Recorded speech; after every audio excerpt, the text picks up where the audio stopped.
నీ యొక్క భర్త నాకు వ్రాసిచ్చిన పత్రం చూసుకో. అది నా కాళ్ళ కడిగి రావాలి.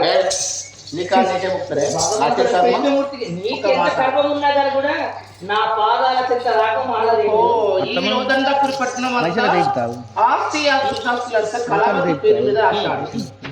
సరేలా తాగి నా భర్త సంతకం పెట్టాడు కానీ ఇలా నా సంతకం ఏదే ఆడదాని సంతకాలు చెల్లలేరు అంటే ఇప్పుడు నువ్వు ఏం చేద్దాం కోరుకుంటున్నావు? మరి ఏం లేదే, నీవు నీ యొక్క అత్తమామను ఎట్లా కొట్టి ఇళ్ళ కొట్టావు, వాళ్ళని ఏ ప్రకారంగా పంపించావు?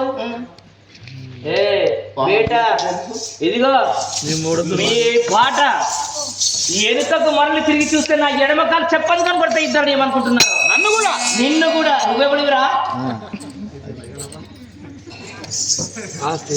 దాకా నాదా ప్రాణేశ్వర అనే కదా.